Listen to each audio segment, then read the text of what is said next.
Welcome to Norse Code, the #1 podcast for your Minnesota Vikings. I am your host and producer. My name is James Pagoshnik. Thank you guys so much for listening. And on the other end of the tin cannon string, we have our analyst and co-host. You know him from numerous blogs and podcasts around the internet, most notably from theathletic.com. He is useful human Arif Hassan. Arif, how you doing? I'm doing great. I had a long week. I ended up writing 25,000 words this week, which is like a quarter of a fairly long novel. That is a considerable amount of content that you've managed to push yourself through. Did you manage to do anything fun this weekend then? I watched Endgame, so that's cool. I watched it twice actually. So you did see Endgame. So you didn't have it spoiled for you or anything? Yes, I friggin' did. Funny you should mention that. I also had Endgame partially spoiled for me how'd that happen? By, of all people, Don from Ohio. Strange, given his stance on spoilers. So we were talking about this before the show. If you follow Don from Ohio on Twitter, he went on a big rant and has gone on a big rant for like the last week about spoilers online, about movies and Game of Thrones and all that. And his take on spoilers was he was going to log off of Twitter, not have anything to do with it until he saw Endgame so it couldn't be spoiled for him. And then he came back to Twitter to post a link to like the Marvel subreddit that showed something on like a major portion of the movie. As I realize, it's entirely possible I'm going to spoil the movie by ranting about this. But it's something that involves one of the time stones. Well, yeah. The Twitter app gave me the description of it, and I just went, oh, for really? Really? This is what happened? And something similar happened to you. Yeah, right. So I was on TweetDeck, so I didn't see a Twitter preview. So, he posted it. He's like, hey, if you've seen the movie, here's a good discussion in this Reddit thread. And I was like, oh, well, I have not seen the movie because I've been doing draft stuff the entire time. So I'm not going to click on it. I'll be fine. Someone responded in the replies, of which, he tagged me and a bunch of other people. Someone responded with, yeah, people don't really understand this concept, and it's just really frustrating. And he spells out the concept and he talks about it. And I'm just like, dude, shut up. So man. All of this is Don from Ohio's fault. Yeah, absolutely. This is a preemptive strike. I had two sources of spoilers. I spent all week on Twitter, and I've had only two sources of spoilers for Endgame. One is someone replying to that thread. Thanks, Don. And the other one, here's the thing. I don't follow LaShawn McCoy on Twitter. So a bunch of people got mad that he spoiled Endgame on his Twitter feed. And I was like, oh, yeah, that sucks. Screw him. I can't believe he did that. But I wasn't spoiled by that, right? So I was like, well, I'm not going to check. And no one seems to be retweeting it. Great. And then a bunch of people got mad at him, which is reasonable. And then they got unreasonably mad at him. And they tweeted stuff at him like, I hope you die, right? Like just bad stuff. Like don't tweet that. Okay, everyone agrees that that's bad. What you probably should not do is quote tweet one of those like I hope you die tweets and just grandstand and say, please don't be one of these people. Like we already know, don't be one of those people. But when that happens, I don't see what the context is. I hope you die is all I saw was the tweet. So I was like, oh, what is this about? So I click on the tweet to see what it's about. And it's in response to LaShawn McCoy. So I got spoiled because someone quote tweeted something in that thread. And it's just like, dude. This website is many things, but toxic and, life ruining and everything is definitely one of them. So oh, yeah. just what did we learn from all of this? Staying off the internet and, seeing our families, going outside, going out in public, as it turns out, and going to a movie or something, all worthwhile things, and that we should probably just avoid Twitter. Speaking of Twitter, we have a fantastic mailbag episode this week that we'll be getting into. But we have You like that? I like that. And then we have lots of things to talk about involving the draft. Obviously, the draft happened this last week. So we have draft picks to talk about. We have undrafted free agents to talk about, and potentially something with Laquan Treadwell. But before we do all that, just want to thank you guys so much for listening, for donating in the past, for sharing links to episodes on YouTube or everywhere else. Again, really do appreciate it. We do have a new Patreon subscriber this week. Just wanted to mention a thank you to Adam Bryant. Again, thank you so much for helping support our show. You can support the show in a number of different ways, but financially you can do so at patreon.com/norsecode, which is more of a subscription based, like $1.50 to help keep the Loch Ness Monster at bay. That just charges per month. Or you can go to paypal.me/norsecode and give a one-time donation there. Again, any amount is appreciated. This helps keep the lights on, helps the show remain ad-free, that sort of thing. So again, thank you, Adam, so much.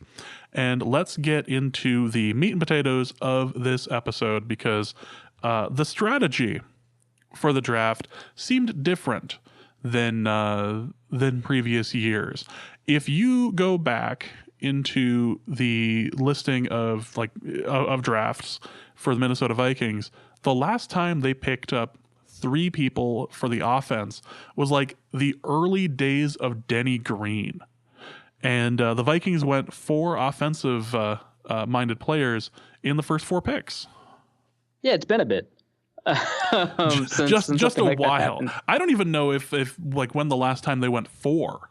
I mean, you probably have to go back to when they first started as a franchise or something. I mean, that's yeah.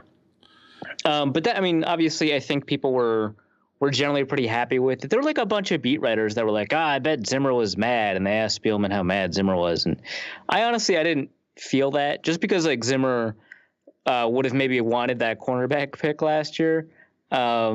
Just because that happened doesn't mean he doesn't want to draft offensive players. Well, yeah, and if you look at if you look at the players that were picked up, this seemed more in line with the idea of like running the ball. Yeah, no, yeah. This certainly seems like something that, well, in particular, helps out the changes that they've made to their scheme. One of which we know of is a change to the way they're going to execute the running game, which is the wide zone requires much more athletic offensive linemen. They're typically a bit smaller, although Oli Udoh is not. He's 325 pounds. He said he's most comfortable playing at around 320, but he ran like a 5:05 40-yard dash, so he's pretty fast for bigger offensive linemen. But yeah, they require the ability to kind of move to the sideline before defensive linemen can, and that's pretty rare because athletes tend to get put into the defensive line rather than the offensive line. So the draft kind of reflected that, and that change in scheme does mean that they are targeting people to help them out in the running game. It also helps in the passing game, of course, to have better offensive linemen, and in particular to better set up kind of play action on zone action and stuff like that. But that certainly seems to be something that they were doing. I would say that Irv Smith, the tight end, you would think, a lot of tight ends that, are not meant to be like 1-for-1 replacements for Kyle Rudolph would necessarily be better at blocking. He's very willing, but he's got a lot of work to do as a blocker. So I think he's more a passing weapon than he is a running weapon. And we'll talk more about the specific draft picks in a second. But it certainly seems like the strategy overall was to not just help the offense, but help the offense in a way that kind of reflects the changes that they've made on the offense. So I guess from a philosophical standpoint, if we are going toward the run and trying to protect our incredibly large financial investment in Kirk Cousins, this seemed to be a step in the right direction. I think so. I mean, like, obviously the picks have to pan out. But yeah, no, I think so.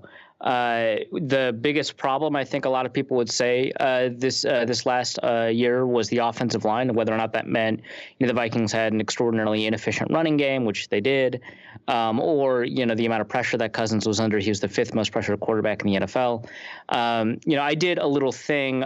So I wrote a lot of draft pieces. I'll be linking all of them in the show notes. But one of the draft pieces I wrote was about kind of what the data behind say each particular pick was. And on the Garrett Bradbury one, I said, hey, so Garrett Bradbury is functionally replacing either Mike Remmers or Tom Compton, right? And either that's directly by playing guard or indirectly by playing center and moving Pat Elflein to guard. And so what that does is it takes off the number of pressures that they allowed. So Tom Compton and Danny Isidora combined allowed, I think, like 45 pressures, and Mike Remmers allowed like 44 pressures, something like that. And they were actually like right next to each other in terms of pass blocking efficiency for the year. And so you take those 45 pressures off the field and you put, let's assume that he's average, and you put an average player in terms of pressure production. And so that reduces the number of pressures by 20. And that's not a 1-for-1 thing. Because you can, a lot of times pressures are allowed in the same drop back. So if you take off a pressure, that's not taking off a pressured snap, but you can roughly do that. And so if you took off, say 20 to 25 pressures that Cousins is under just by this one draft pick, you move him from 5th to 10th in terms of pressure rate. And that's pretty good. And so say, Klein comes in and he plays kind of a little bit above the level that you'd expect, the other guard to play, Josh Klein, which actually he didn't do that last year. He actually played worse than Tom Compton last year. But let's say, Bradbury replaces Remmers and he replaces Compton. For most of Klein's career, he has played better. It's just this last year that he didn't. And let's say, he plays at an above average level, and then best case scenario, Pat Elflein improves a little bit too, either by moving to guard or returning from injury or whatever, right? That allows you to take off, 15 more pressures here and 10 or so pressures here. And now suddenly you have an offensive line that's above average in terms of the amount of pressures it gives up. And if Drew Samia beats out, Josh Klein for a starting job, then you're even more assured, right? Because in order to beat someone out, you have to be playing at least at a minimum level, at some kind of floor, that you might even have an above average offensive line in terms of pressures allowed. So that could be the product of the 2 picks that the Vikings made plus a move in free agency. So that's really exciting that they might have put themselves in a situation where the offensive line can't be, the kind of extreme liability it was. And then also, you get kind of more movement in the running game if the Vikings are going to run the ball as much as they do, or as much as they plan to this year. They might as well be good at it. So that's good that they grab some guys that not only fit the scheme from a running perspective, but tend to be fairly decent run blockers. And then, of course, one of the great things about wide zone is that it sets up really great play action. In fact, when I was talking to an offensive line coach about the Vikings, I was asking him about whether or not pass protection changes based off of the fact that the Vikings brought in Gary Kubiak, and he said it absolutely does. It's not a pro-style pass set. It's a play-action pass set.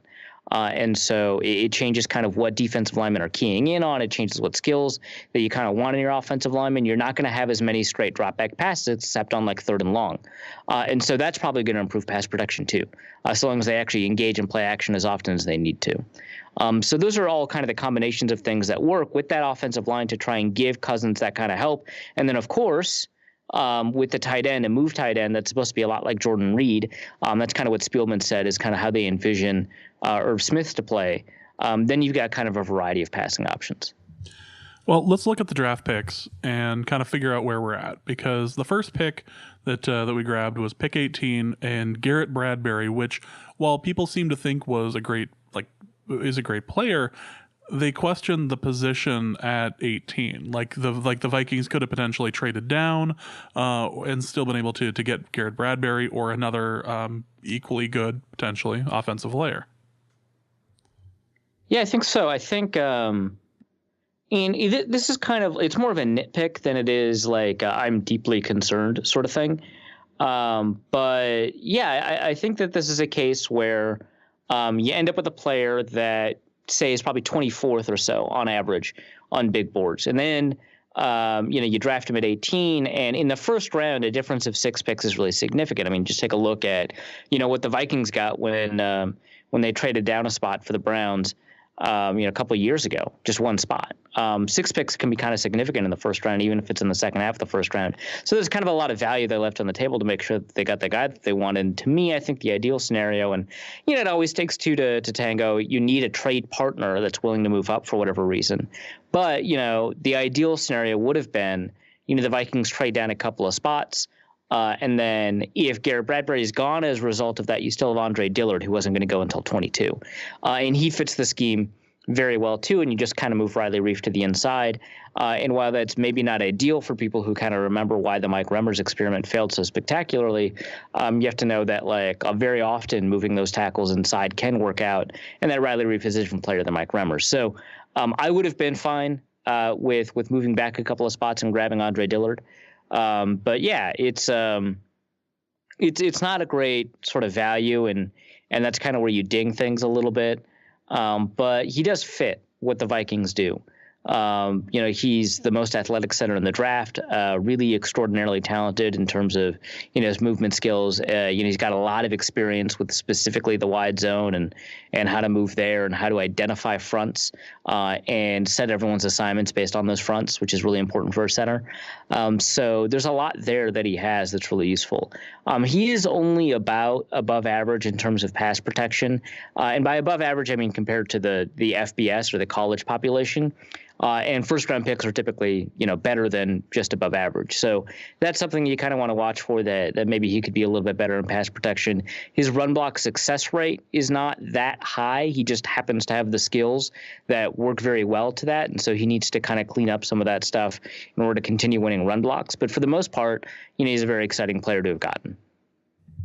So I guess the next question I had was that if the Vikings didn't end up kind of going down that route with him, was there another player available that the Vikings should have gone for, in your opinion? Well, instead of Garrett Bradbury, yeah, Andre Dillard is the guy I would have gone with. If they decide not to go with the offensive line in the first round, say they really like Jerry Tillery, right? And they felt like they really needed a defensive tackle. So if they grab like a Jerry Tillery or something, or move in that direction, a defensive tackle of some sort, maybe Jeffrey Simmons, who went right after, then they'd have to figure out kind of what they would do center guard moving forward. And Eric McCoy goes right before, I think, like at 44. No, Elton Jenkins goes at 44. Eric McCoy goes at 48. And so the question is, if you don't grab Dillard, right, and he falls down the board, that probably pushes the other centers down a little bit, and that would have probably allowed you to take Eric McCoy at 50. If not, if Bradbury goes kind of earlier, and you still have those concerns, then you probably should trade up a little bit from 50.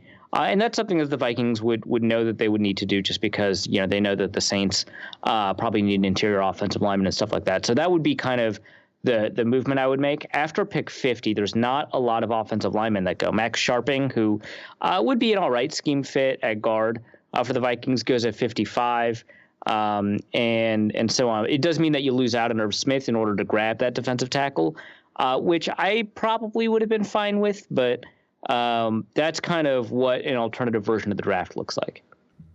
So my next question is involving Pat Elflein. So this means that Elflein moves to guard? Well, they don't know, and they're going to be kind of open about saying, they have no idea kind of who's going to move where. Obviously, Elflein, he played guard for 2 years at Ohio State. Garrett Bradbury played guard for 1 year at NC State. They both have guard experience. They both have played well at guard. But they both, and I know some people were saying, Elflein is a more natural guard, and I really don't agree.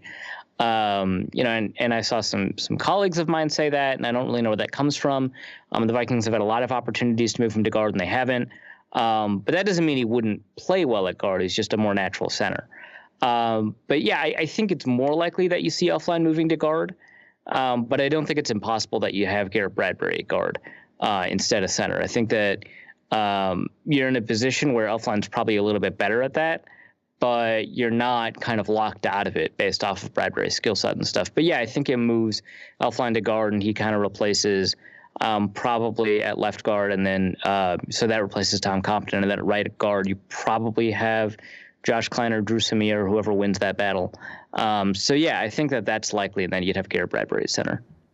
So we can move on to the second pick, and instead of trading Kyle Rudolph or doing something with him, they ended up picking up Irv Smith Jr., which is a tight end from Alabama, with their second round pick, which was pick 50. Yeah, and I think, and I'm going to have to double check with my numbers, but I think Irv Smith was the only pick that they had in this 12-player draft that was outside of type for the position. Obviously, the long snapper doesn't count either, but that didn't really fit kind of what the Vikings have historically done athletically at the position, which is interesting because I thought tight end was the area where it was probably the easiest to predict because they've had so many years of using the same kind of athletic cutoffs, where at other positions they kind of changed those athletic cutoffs over the years. But yeah, that's the only one. He was ranked number 37 on the big board, but he kind of drops athletically because he doesn't fit a lot of the thresholds that have historically worked for tight end, and that includes, having an above 30th percentile 3-cone, an above 50th percentile 20-yard split, and a fairly decent vertical 33 inches or more, and he misses all of those. And so there's some risk involved. But what's really interesting is that he misses all of those by just the smallest margins you could possibly imagine. So for the 3-cone, for example, the cutoff is 7.3 seconds, and he ran at 7.32. For the 20-yard split, the cutoff is 2.73 seconds, and he ran 2.74. For the vertical leap, the cutoff is 33 inches, and he jumped 32.5. And so one would imagine it's likely that if he had actually done any of these drills at his pro day, he probably would have exceeded these benchmarks, and you would count him as a pass, and he'd be fine. But he didn't, and maybe one or two drills you'd say he got this close, it'd be easy to pass him, but he missed out on multiple drills, not just one. So I don't know. That's going to be an interesting. He's like an edge case there. In terms of what he's done on the field and not like in the workout room posting, arbitrary numbers, he has the most receiving yards in Alabama history at the tight end position. Which sounds really impressive, but also Alabama had the most passing yards in history ever for their school, and by about 1,000 yards. Like last year was like 4,800, this year was like 58. Like it was a lot. And so he didn't actually account for a good proportion of that team's receiving yards. But they also have like this wildly good athletic receiving core, with players like Jerry Jeudy, who a lot of people expect to be the first wide receiver taken next year. Ruggs, who might be the fastest player, in the SEC. Really incredible stuff. And then they've got a younger guy, Waddle or something like that, who's also just insanely fast, that can kind of soak up targets. And so he's just like a difficult player to figure out from an analytics perspective. But, he's a very smooth catcher. He has a really good natural understanding of hands technique. He looked really good at the combine catching the ball. He does a pretty good job getting open, even if it has helped that those other receivers have kind of altered the geometry of the field for him. He does move really fast in a straight line. I talked about him missing out in a bunch of measurables, but he does have a fast 40, and that's kind of historically mattered for tight ends too. But that speed is kind of useful, and I think that the Vikings are kind of right to compare him to someone like Jordan Reed, except he's kind of a much more willing blocker. And again, he's not a good blocker. He's just very willing. But that's kind of the first step. And if they can kind of coach up that technique, they're in a good spot. So obviously the Vikings fans are well aware of the skills of Kyle Rudolph. I guess I would could you compare and contrast kind of Irv Smith and Kyle Rudolph? Like what are the differences between their play? Yeah, I think they're fundamentally different. And I think that is what Spielman was speaking to at his presser after the Irv Smith pick. He said, they can coexist on the field. I don't think that this is a sign that, we don't want to extend Rudolph or that we don't want to trade Rudolph. I'm paraphrasing, obviously, because they're very different players. And one of the ways that you can think of them as different players is to just think about kind of the differences between, say, Alshon Jeffrey and Stephon Diggs. They're just different receivers. Kyle Rudolph, kind of like Alshon Jeffrey, is kind of an above-the-rim type tight end that wins contested catches, is valuable in the red zone, doesn't do a lot between the 20s, doesn't separate a ton downfield, doesn't run a bunch of seam routes on nines and stuff like that, wins on like third down in possession situations, and he kind of relies on, his ability to kind of corral the ball. He's got an above-average above average drop rate, which means he's got low drops, not high drops, but an above average rate of catching catchable passes, and does like really well in terms of playing the ball in the air. So that's kind of his kind of role, and he's meant to kind of stretch the field. Irv Smith is meant to be kind of more of a matchup weapon, a move tight end that has the ability to kind of move deep downfield and win with more separation than he does win with above the air stuff. Rudolph is like 6'6", Irv Smith is 6'2". They're different tight ends, and they win kind of in different ways. And so he wants to win kind of by moving around the formation, creating awkward angles and coverage, and then winning out with speed. It's worth noting, and we did have a listener in the mailbag actually say something along these lines. Thor Nystrom, who used to live like 3 blocks down from me before he moved, he's a draft analyst for Roto World. And he had Smith as his 5th tight end. He didn't like him that much. And the reason is that he didn't think he was that good of a route runner. He just benefited from the talent of the players kind of around him in the same way that maybe Mark Andrews at Oklahoma did, although I don't think that's a super apt comparison because that Mark Andrews was good. But and it was able to kind of create his own separation. But at the same time, that's kind of what you expect of him here, that Adam Thielen and Stephon Diggs will command a lot of attention. And if you can take advantage of that extra space, which he's shown to be able to do, then you'll kind of get a lot out of him. But yeah, he's meant to be moved around the formation a lot more often. You can use him kind of further downfield and hope that he wins with separation and stuff like that. Whereas Rudolph is a very kind of catch point type tight end. So are we happy with the pick? Yeah, it's a value pick. They did well by the big board. You can kind of see what the plan is, and it does give you, even though they're not 1-for-1 replacements, it does give you options at tight end once Rudolph's contract runs out this year. So it kind of gives you some leverage there. But I just don't think tight end is super valuable compared to a lot of other positions, and I would rather have a wide receiver 3 instead of a tight end 2. Even if he's the long-term tight end, I think you maybe even still get more out of a wide receiver. Like immediately after the Irv Smith pick was maybe my favorite receiver in the draft, A.J. Brown. He went right away. And he's somebody I probably would have been interested in. PFFs, I think the receiver they rated, I think, higher than almost anybody else. J.J. Arcega-Whiteside went at 57 to the Eagles, and he would have been fun. He's another kind of above-the-rim player, but I think he gets more separation than he gets credit for. Andy Isabella goes to the Cardinals. He's kind of a speedster type. So there were a couple of, I think, other skill options that I would have preferred. That doesn't make Irv Smith a bad pick, though. So I think that he's a pretty good pick. At least it wasn't like Drew Sample or Miles Sanders, who went immediately after A.J. Brown to the Bengals and the Eagles. I didn't think those were very good picks. And so the Vikings, I think, made an above-average pick for that pick slot. They didn't pick like a Marquise player, but they could have picked a little bit better. So the third pick the Vikings had was Alexander Mattison. Madison, yeah. Mattison, running back. 3rd round, pick 102, and this was a pick that kept getting dropped down and down and down via trades. Should we have picked up a running back here, or should we have gone offensive line and not traded back? I wouldn't have picked a running back here.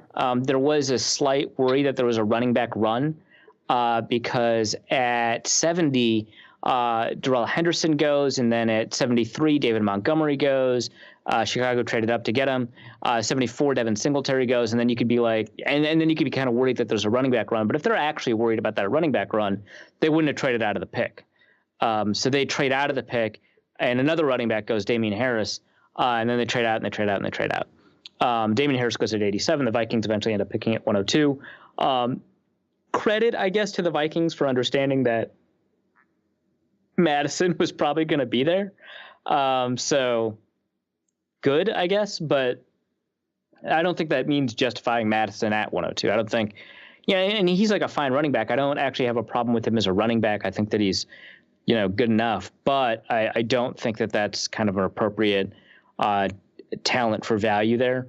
And I think that if you wanted a running back, which I wouldn't have, I would rather have traded down just that one time and grab Damian Harris. That I think would have been better. Otherwise, yeah, I didn't think that was great. I really liked a couple of other players that ended up going around this area. Connor McGovern at guard, which fine, they ended up getting Drew Samia, so no skin off my back there. But Miles Boykin went at wide receiver. Chuma Doga went at tackle. Those are guys that I kind of like. Trey Pipkins went pretty early. I probably wouldn't have picked him there. But those are guys that I liked that went around that area. Hakeem Butler went in the pick right after Madison. I would have liked that a lot more too. I just think that those are more valuable than a backup running back. But that said, there's clearly a plan in place, right? They already know what they want to do with Madison, which is to replace Latavius Murray. He's a willing pass protector. He's not as good as Murray is at that skill yet, but it's something that they think they can coach up. And kind of given his willingness, just like with Irv Smith, that's kind of like a beginning spot that you can begin to work with. He's super productive at Boise State. He averaged, I think, 110 yards a game on the ground. That tends to correlate actually with NFL success. He accounted for a significant chunk of his team's rushing yards or non-quarterback rushing yards. That tends to correlate with success at the NFL level. So those are great that he's got that. Some people are worried that he's just a slow thumper because he ran I think a 4.67 or some crazy slow number at the combine, but at the pro day he ran a 4.54. I know that officially Boise State reported that it was a 4.52, but all the draft databases I've been looking at call it a 4.54, so that's what I'm going to call it. Either way, that's fine. And when you take a look at what I have seen of him on quote film. Which I guess I can say that because it is all 22 and not just like the broadcast stuff. But what you can see on both the broadcast footage and on film is that when he turns the corner, he does have a decent amount of speed. It takes him a little bit of time to build up, which is kind of funny because he's got a really fast 10 split. So you don't think it shouldn't take him much time to build up in terms of his running profile, but it seems to. But he has primarily he has a lot of patience and vision and contact balance. You typically think of a goal line back as somebody who's going to lower his shoulder and ram through somebody, and he does that. But that's not really how he wins in goal line situations. It's more that it's just hard to take him down because he creates awkward tackling angles and he knows how to stay up. And it's less about his ability to kind of impose his will on somebody else. But he does do that sometimes. He just doesn't have as much power, I think, as some other backs in that respect. But he gets the job done. He was one of the league leaders in rushing yards after contact and forced missed tackles and stuff like that. And that's because of his running style. But in particular, I think that he shows a lot of patience and he's got pretty good vision, and that's kind of where he's going to make money essentially. I don't love kind of the pick. Benny Snell went at pick 122, 20 picks later. If you wanted a goal line running back, the Nebraska guy, Zigbo, didn't even go drafted at all, and I thought he was pretty good. So I don't like it because of the positional stuff, and I don't like it because of his general value. I think there are better running backs. And honestly, I know the Vikings were kind of zeroed in on the idea of this goal line back, but I think you probably could have even gotten more value out of someone like Justice Hill, who isn't a goal line back, and then you would have had three relatively light backs in C.J. Ham in your backfield, and I still think you would have gotten more out of that just because I think that much more of Justice Hill than I think you would have gotten out of Madison. But yeah, I mean, I think it's a pretty below average pick, but not necessarily because the player is bad. It's another value question. So what the hell does the depth chart look like then for the running backs come training camp? This is kind of one of those things where the depth chart almost kind of doesn't matter, right? So Dalvin Cook obviously is at the top, but then after that, I think you play Madison in some situations and Boone in other situations, and you might be in a situation or a game where Madison will end up with 15 carries that game just because they were on third and short a lot, or they needed a pass protector a lot, or they were at the goal line a lot, or there are other games where maybe, Boone gets 15 touches just because, they were in second and long and third and long a lot, right? And so it's going to be, I think, just a product of kind of what's happening, but I think that it will look like Madison is second on the depth chart, but I think that doesn't matter. Yeah, just as soon as I saw that a running back had been picked up, my only thought was, so what about Rock Thomas? No, don't have to worry about Rock Thomas. Yeah, right, yeah. Interesting. Yeah, the depth chart ends up being a real interesting question mark come come later this year. Well, let's round out the fourth. Let's round out the fourth round, and Drew Samia, guard out of Oklahoma. Yeah, he's the guy that was kind of, I think people figured out pretty early that he was going to be kind of a perfect fit for zone schemes like the Vikings. He played a lot of his Oklahoma career below 300 pounds, which, I mean, if you're familiar with the history of Oklahoma offensive linemen, is very rare. So Phil Loadholt comes from that program, but also this year, obviously, Cody Ford, Bobby Evans, Ben Powers. But you've had Darrell Williams and Tyrus Thompson in the past come from those programs, Orlando Brown. They're all big dudes. So for Samia to crack that starting lineup, despite, I think, being below 300 pounds during most of his playing time, probably speaks to something that they liked and saw in him. I didn't see somebody that was like a first-round talent or anything. I liked what I saw, and he was pretty athletic, that had the ability to kind of move. And then at the combine, he weighed in above 300, which was great. I think that that's kind of what he needed to hit. But yeah, he does a great job with cut blocks. He does a great job on the move. He in pass protection, sometimes he'll lean or lunge a little bit too much, and that'll leave kind of some openings for other players. And so he's got some technical stuff to clean up. His hand timing and placement needs to be cleaned up. But for the most part, he's got kind of the raw skill set that you want. And I think that he can crack the starting lineup, I think, a little bit sooner than you typically expect a mid-round guard to, because I think that what he needs to clean up is typically a little bit easier to clean up. It's less footwork stuff and more handwork stuff, and that's typically easier to clean up. And I think that he's much more advanced technically than someone like Colby Gossett, who's drafted around later last year, who didn't end up making the team. So he's somebody that I think the Vikings got really great value on. I think it's a great pick. It kind of fits what they want to do. Generally speaking, I'd say that that was probably one of the better picks they could have made at that spot. Next up, we get a linebacker. So in the universe where Mike Zimmer only cares about defensive players, this was, oh, for fuck's sake. Sorry, this is 57-46.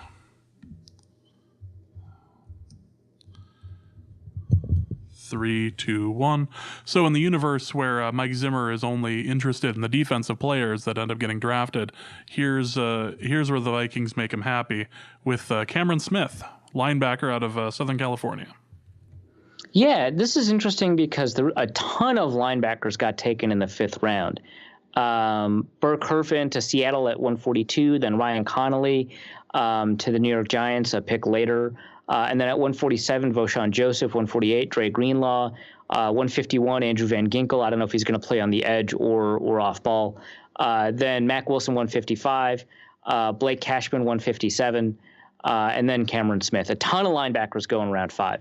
And that's interesting because I think the Vikings did trade back also in round 5. Yeah, so given kind of how many linebackers ended up going in this round, it would have been nice to be able to use the pick that they traded to Denver for Trevor Siemian to grab Blake Cashman. Obviously not an option by the time the draft starts, but they grabbed a ton of draft capital, and I think they could have packaged one of those 6th or 7ths to move up in this round and grab probably a linebacker that personally, maybe I'm wrong, right? That's always the possibility, but that I would have preferred, someone like Blake Cashman, who went at 157, or if you can trade up even further, ahead of Seattle, Ben Burke-Hervin from Washington, who I think is great.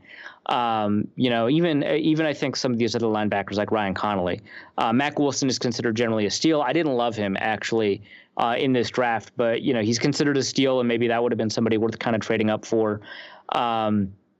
But yeah, it was kind of an interesting draft. I think 2 more linebackers? Yeah, 2 more linebackers. 1 more linebacker and an edge rusher actually go in the 5th round. Nope, 2 more because the compensatory picks. Cole Holcomb. So yeah, huge round for linebackers, and the Vikings are near the end of it. They go grab Cameron Smith, off-field guy. I think he was a team captain for a while. Led USC in tackles for I think 3 consecutive years, and the Vikings say that he can play any linebacker spot. Yeah, what I watched was all right. It wasn't alarming, but I really liked what I saw from like Blake Cashman and Ben Burke-Hervin, and it would have been nice to be able to package some of the 7th round picks to move up. But kind of given the fact that they didn't, let's say that they were kind of forced into picking at 162, are there other players I would have preferred there? Not really. maybe Cole Holcomb just because of his athleticism, but it's not like he played all that well on the field. So it's a fine pick. I would have liked to trade up, but I think that if they're forced to pick there, they made probably one of the better picks they could have in that position. So the next 3 picks were basically right in a row with Armin Watts, Marcus Epps, and I'm not even going to attempt this, Udo, the tackle from just call him Ole. That's how he's listed at the Senior Bowl. That's how he's listed, I think, on the team website. And if he's not, he's listed everywhere like Wikipedia and a bunch of draft guides as Ole Udo, O-L-I Udo. And that's all you need. Excellent. But yeah, so all 3 picks were basically right in a row. Yeah, 190, 191, skip, 193. So Armin Watts, productive for 1 year at Arkansas. Kind of interesting that he only has 1 year of production. We didn't get a full athletic profile from him. It would have been nice to see kind of what kind of player he tests as. I think that he was really productive for that 1 year. But we kind of want to figure out if that's something that's going to continue going forward. He obviously enters a 3-technique defensive tackle competition with Ifadi. Some people are saying he actually, one of the agreements to sign the reserve contract with the Vikings was that he would play defensive end and not defensive tackle. Maybe, but it also sounded like Spielman said that he had added weight. If not, then Jalen Holmes is part of that competition. He's above 300 pounds now, so he's a defensive tackle for sure. Whereas he was kind of a hybrid last year. Maybe Jaleel Johnson, who Zimmer sees as a natural 3 technique, even though he's a bit bigger and plays like a 1 technique sometimes, or Shamar Stephen, who's kind of a small 1 technique. So you've got Jaleel Johnson, the big 3 technique, and Shamar Stephen, the small 1 technique. But whatever, that's going to be part of the defensive tackle competition to play right next to Linval Joseph. After that, Marcus Epps, who I thought was the worst of the 2 safeties at Wyoming. Kind of interesting that he ended up getting drafted. Huge special teams guy, 5-year senior. So he's a little bit older as a prospect, and had like decent but not like amazing production. I thought this is probably the worst pick of day 3, which day 3, how bad can your picks really be? But out of all the picks, I thought this was probably the one that's least likely to return the average value that you get for it. So I don't love it, but he's athletically fine and somewhat underproductive and a little old, but that's who you get. And what's interesting there is that the Vikings now have a lot of competition at safety. Chris Thomason tweeted out that they've got so many safeties that there's even the possibility that they're considering moving Jaron Kearse to linebacker, something that Jaron Kearse himself has not heard. Because he tweeted out, "Who's your source?" Well, I mean, legit question. Right. But he's 6'4", 220 some pounds, so you could see him as kind of a will linebacker in the mold of like an Eric Wilson or something. And if something happens, you can kind of move him to safety if he's hopefully retained his speed. But they've got Jordan Martin in the AAF safety. They've got the former Cincinnati Bengals 6th round pick. What's his name? Darren Smith as a safety. Obviously, they've got Anthony Harris as a starter. And now they've got Marcus Epps as part of that competition. So they've got a safety competition like they typically don't. So that's really nice to see. But yeah, we'll kind of see. Maybe this is kind of part of the process to get Anthony Harris kind of a long-term extension. And if not, you've added another safety to that competition. Plus, they've added, I think, 1 undrafted free agent safety. Then after that, Ole Udo, like I said, 320 pounds, super long arms, meant to be a tackle, really athletic. Not like insane athleticism. It would have been nice to see a broad jump that was a little bit further. It kind of speaks to some issues uncoiling with power. But for the most part, pretty athletic, has got good movement skills. If you made him like a 300-pound tackle, it is almost a certainty that he'd run a sub 5-second 40. So that's pretty significant. And he would run a really fast short shuttle. He would not probably hit the filters that you'd want to see for a broad jump. But that's something to consider, that if they bring him back down to a weight that kind of tends to match your zone offensive lineman, and again, maybe it's not the weight that he's most comfortable playing at, but tends to match your zone offensive lineman, then you might even be able to get more speed out of it. But he is a good mover. His footwork is kind of a mess, and like I said earlier, that's much more difficult to correct than changing an offensive lineman's hand technique. So he is a developmental guy. He's going to take a little bit longer. But out of the 6th round picks, I think that he's probably the best one out of those 3. And then Chris Boyd was picked up as a corner out of Texas. Yeah. Boyd is definitely kind of more potential than production right now. He had one of the worst production scores out of any of the cornerbacks that I graded from an analytics perspective. And that's not like dooming or anything like that. He's very young and he's pretty athletic. And so both of those kind of work to counterbalance that. He's got a lot of upside, and you take a look at kind of the things that people have said about him and you try to match it on the field, and you kind of see that the issues are not that he lacks instincts or awareness. It's that he's just got really poor technique.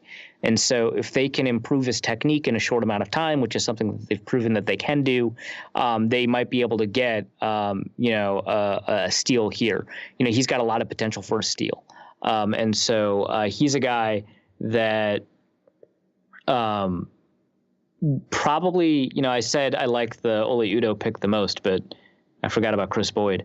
That probably is going to outshine, I would say, probably the rest of these picks, right? Because after that, I think the 7th round picks, I like them, but I think Boyd's kind of the gem. He's kind of the steal out of the final 2 rounds. Well, yeah, and the next thing that comes up are 2 wide receivers, and the best thing that's been said about them is less about their athleticism and more just that they are very good route runners. For Dylan Mitchell and Olabisi Johnson. Olabisi Johnson. Olabisi. I was really close on that one. Yeah. And the important thing is that you said it with confidence. Exactly. Yeah, it's interesting. So Dylan Mitchell, not remarkably athletic when you take a look at his workout scores. Ran like a 4.52 or something like that. So not unathletic for sure. But seems like within the average range of athleticism. But then also, he he was 13th in the FBS in deep receptions. And he was targeted a ton on deep routes. He kept on getting open deep. And so there's something there, and he's not a particularly great at, double moves and stuff like that, but there's something there that allows him to get open deep, and maybe he's got more play speed than time speed or something like that. But, he's kind of a deep threat that you hope can alter the geometry of the defense in a way that I've been talking about for the past month about kind of what I want a Vikings receiver core to look like after the draft. And he might have a little bit of that to him.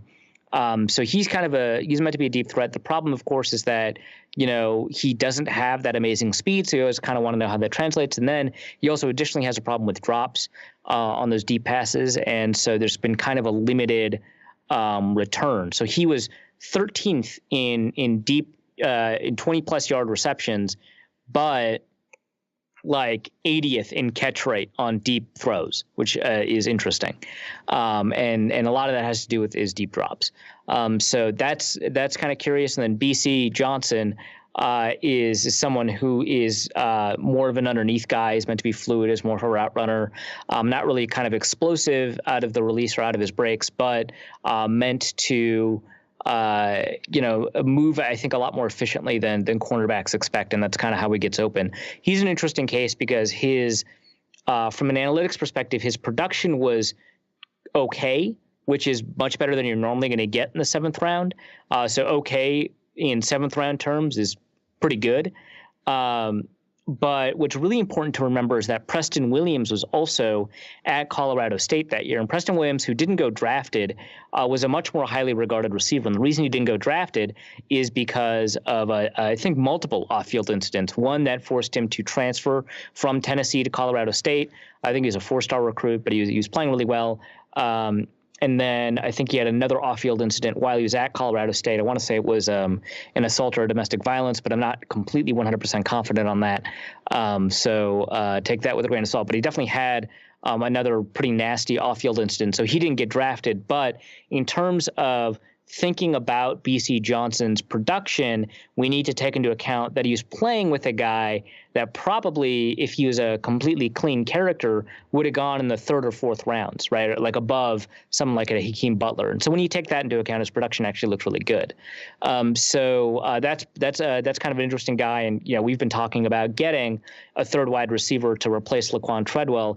And now you've got a couple of options, none of them particularly great, but now that you've got a number of options, the odds are one of them is going to end up looking pretty interesting, or at least outperform Treadwell. Whether or not that's Chad Beebe, he played well from scrimmage. Brandon Zylstra has been a special teamer. Dylan Mitchell or Olabisi Johnson. That's something that I think you've got not great but relatively healthy competition for that spot for. And finally, and I feel like finally actually means something because there's a lot of draft picks in this one. The last one to talk about is the real question mark and the odd, I say the oddest pick of the draft, Austin Cutting, who is a long snapper with the Air Force. And the first thing that's come out is his military commitment. And so the realities of drafting a long snapper aside, it does seem like an odd pick. Yeah. So I'll say these couple of things. First about the long snapper stuff, and then about the military service stuff. So first, I saw a comment. I think it was Warren Ledford said this. It was like in the comments of the Daily Norseman somewhere. If you draft a guy in the 7th round and he gets on the field, that's a win no matter what. And that's so appealing and intuitive, and only 20% of 7th round draft picks between 2013 and 2017 ever saw the field. So I get that. That makes a ton of sense, but I also don't think that that's correct, because if you can get an undrafted free agent, at the same position, he is also going to get on the field. So in that sense, your replacement value is very low. There's a reason that long snappers are the lowest paid out of any position in the NFL.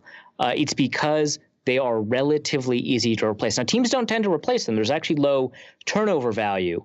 But teams always have negotiating power over long snappers because you can replace them. And what's crazy is that actually the gap between them and the next lowest paid position, punter, is really significant. Punters get paid like 40% more. Like, it's crazy. Or rather, I should say, that's wrong. I should say 80% more than like long snappers, or long snappers get paid 40% less, or however the math works out. They almost get paid twice as much is what I'm saying. So 40% more was wrong. They almost get paid twice as much, even more than what I said, because it's harder to find a punter, which the market says is not that hard, than it is to find a long snapper. And I think it's actually probably better to have a good punter than a good long snapper. And the thing is, I don't think long snapping is like easy or unimportant, right? There have been a ton of games we've seen in the NFL where the long snapper goes down and that team is screwed. Like they just lose. They like have to convert every third down and then score. Like that's it. Those are their options. And I've seen the Raiders lose because of this. There was one year where the Chargers had 4 long snappers get injured. They lost a bunch. Which, I mean, of course, the Chargers had special teams problems. But the Chargers like lost, I think, 3 out of those games. Out of those 4 games where they had those long snappers get injured. If you don't, I mean, teams don't have backup long snappers. If you don't have a long snapper for a game, you're in a really bad spot. The Vikings were really lucky for a really long time that Jared Allen was a long snapper at Idaho State. Really, a Hall of Fame level player at the long snapper position. Yeah, right. When he goes in the Hall of Fame, and I believe he probably will, they really do need to include his long snapping in the stats next to the bust. LS. Exactly. Yeah. Absolutely. But they were really lucky. Not a ton of teams have a player that can also be a long snapper. So, I'm not saying it's like very easy or you could just get a guy to do it. You can't, but it's a historically very replaceable position. And then I know Bill Belichick drafted a long snapper in the 5th round who also has a military commitment. We'll talk about that in a second. And they just signed him to a new deal or whatever. I get it. That doesn't make it right, because Bill Belichick isn't perfect. In fact, his drafts are often not great. He's not the perfect GM, and it's like okay to admit that if someone else does it who's had a lot of success, it doesn't mean that specific thing that they did is a good thing. He apparently, this guy Austin Cutting is apparently just remarkable as a long snapper. PFF even has stats about this, which I blame Gordon McGuinness. But sure, yeah, they've got stats. He wasn't inaccurate on a single snap in 2018. At his pro day, he was flawless, according to Lance Zierlein. He had perfect velocity, timing. He was able to get into a stance, which is not that important as a long snapper with the new rules, but it's nice to have. And really importantly, the laces were always in the right spot, that's got to be insanely hard to do.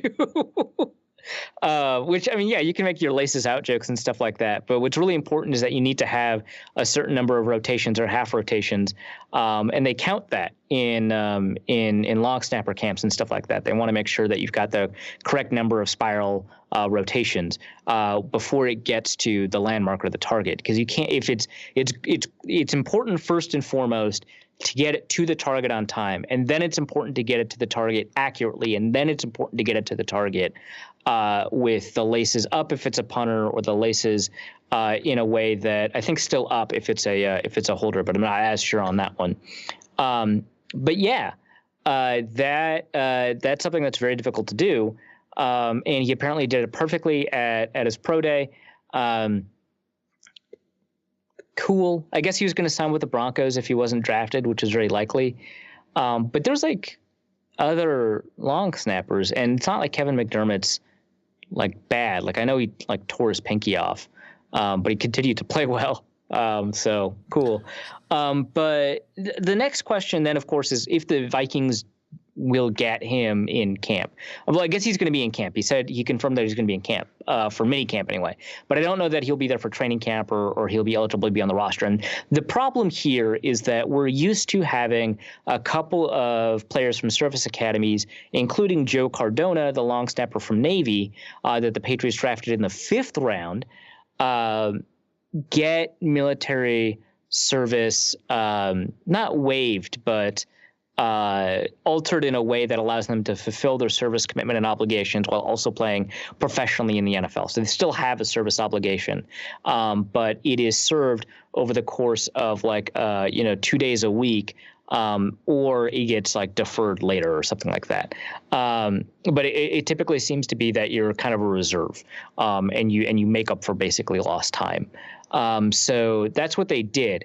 But then with a new Secretary of Defense, Jim Mattis, they've changed that policy, which is why Jaylen Robinette, who's probably one of the most talented players to have emerged from a service academy in a very long time, at least.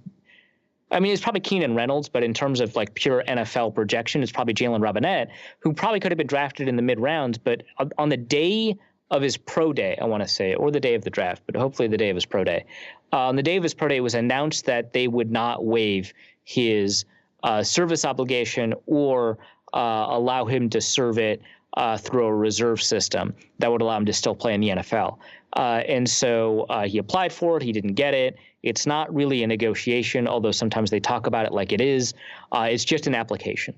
And so the service academies apparently went from an attitude of this helps recruitment in the military, so it fulfills kind of an abstract understanding of service, because it does help the DoD and the military by allowing players to be physically fit young men to be recruited into the service academies in the hopes that they could play in the NFL. It also advertises the military. They'll always say, so-and-so from Air Force on air, which is great. They went from that to, hey, if you go through a service academy and you receive this training, we expect you to use it. I don't think the argument about taxpayer dollars is all that important, because either way, the taxpayer dollars are being used to strengthen the military one way or the other. But in this case, they've reversed their policy. But again, I mean, the Vikings are not like dumb, right? Like, as much as we rag on them, like, there's a good chance that they're aware of all of these things. So I'm really curious. The Vikings have said they've been in constant contact with the Air Force Academy about this, but they don't make the decision. The Department of Defense does. So I don't really know. My personal feeling is that it's unlikely, but I need to like take into account that the Vikings spent a draft pick on it and are like much more familiar with the rules than I am. But yeah, it's just weird. And to take a draft pick, which I know it's a 7th round draft pick, but in the context of like all of your, it's still very valuable. To take a draft pick and invest it in an asset that is not that valuable, like valuable to have on the field versus a nobody, but not valuable in terms of the easiness with which you can replace him. To take an asset that's not scarce and therefore not valuable, and also you don't even know if you get to have him, that's bizarre to me. Like the Vikings apparently wanted to sign Stanley Morgan Jr., an undrafted free agent, and they couldn't. He goes to the Bengals because the Bengals only have one receiver. So smart move by Stanley Morgan. They could have drafted him, right? Or they could have drafted Ken Webster, and you could have had 2 super athletic cornerbacks competing for a spot. Or Caleb Wilson. You could have had 2 super athletic tight. Well, actually, they probably wouldn't have liked Caleb Wilson. But, Jordan Brailford met some of the, physical requirements that the Vikings want at defensive end. You could have had Dakota Allen, who went right after Austin Cutting. The linebacker everyone was cheering for on Last Chance U. You could have had, there were a number of interesting undrafted free agents. Emmanuel Hall, another receiver that could have helped stretch the field, right? So, yeah, I don't like the pick. But, like, the thing is, I spent a lot of time talking about it, and it is a valuable asset, but it's like we spend more time talking about this than we did about Garrett Bradbury, and obviously Bradbury matters more. So it's always going to affect our perception of, like, the team's total haul and total grade. Honestly, the team did fine in the draft. They just made some weird decisions in the 6th round and at the very end. And ended up with 12 picks. Which seems like an awful lot considering the fact that the Vikings went and picked up a couple of people from the AAF. Yeah, it's a lot for the Vikings who want to have 10. They typically have 9. It's a lot for the draft in general. Teams generally have like 8. And then it's a lot considering that they had like 5 AAF signings. So, yeah, they're not going to have many undrafted free agents. In fact, they announced 8, maybe 10. They announced 10. That's like the normal amount. I wonder what's up with that. Yeah, I was going to say, I was just looking at the list of undrafted free agents, which we can go over right now. The big one out of here seems to be Jake Browning at quarterback. That's the one they spent the money on. That's the one that people spent the money on, yeah. Which then puts the position of Kyle Sloter kind of in question a little bit, I suppose.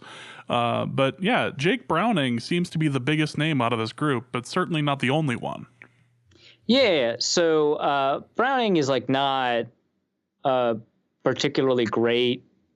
I mean, he didn't get drafted, right? So it's like I'm not breaking any news here. But yeah, he's not like a particularly great player, but he is the highest rated player on like the consensus big board. And I expanded it again just so I could get a look at some of these players.